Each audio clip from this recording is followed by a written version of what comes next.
George III was born on June 4, 1738, in London, into the powerful House of Hanover, a German-Orogen royal family ruling Great Britain. From birth, his destiny was tied to the British crown, but his early life was quiet, disciplined, and controlled.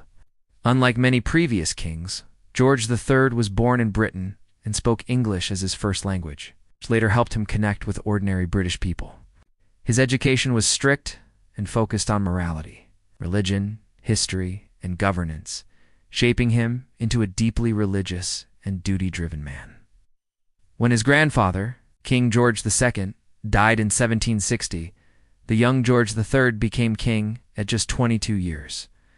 Old, he inherited an empire stretching across continents, including North America, the Caribbean, India, and parts of Africa. Britain was powerful, but deeply divided politically. George III believed strongly in restoring royal authority, which had weakened under Parliament. From the start, he aimed to rule actively rather than be a symbolic monarch. His early reign focused on stabilizing government and strengthening Britain's global power. However, political instability plagued his rule. Prime ministers came and went rapidly, and factions within Parliament fought for control. George III was often accused of manipulating politics behind the scenes, which earned him both loyal supporters and fierce critics. One of the most defining aspects of George III's reign was his relationship with the American colonies. Britain had accumulated massive debt after the 7 Years' War, fought largely to defend colonial territory. To recover financially, Parliament imposed new taxes on the American colonies, such as the Stamp Act and the Townshend Acts. Colonists protested fiercely, arguing no taxation without representation. George III viewed colonial resistance as rebellion rather than negotiation. As tensions escalated, protests turned violent, and events like the Boston Tea Party shocked Britain. In 1775, armed conflict began between British troops and colonial militias. A year later, the American colonies declared independence. George III responded with determination, believing the empire must be preserved. However, the war dragged on, draining Britain's resources. France and Spain joined the conflict against Britain, further weakening its position. In 1781, the British defeat at Yorktown effectively ended the war. In 1783, Britain formally recognized the independence of the United States. The loss of the American colonies marked a major turning point in George III's reign. Many blamed him personally, branding him a tyrant in American history. Yet in Britain, public opinion was divided.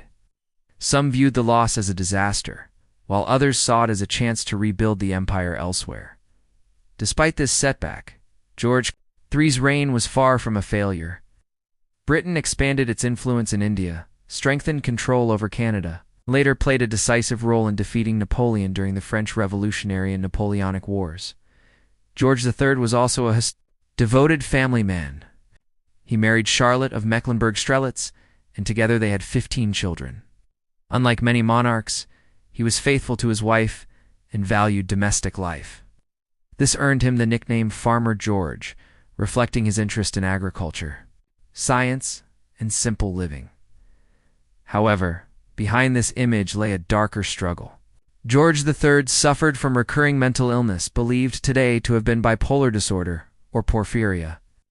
His condition caused periods of confusion, paranoia, and uncontrollable behavior. These episodes shocked the nation and raised serious concerns about his ability to rule. In 1788, his illness became so severe that Parliament debated appointing a regent. Though he recovered temporarily, his health continued to decline. By 1811, he was permanently incapacitated, and his son ruled as Prince Regent. George III lived his final years blind, deaf, and isolated, unaware of the empire he once ruled. He died on January 29, 1820, after reigning for nearly 60 years, one of the longest reigns in British history. Today, George III remains one of the most misunderstood monarchs. In America, he is remembered as the villain king of the Revolution. In Britain, he is seen as a complex ruler who presided over both loss and triumph, stability and chaos, tradition and transformation. His reign shaped the modern British monarchy and the future of the world.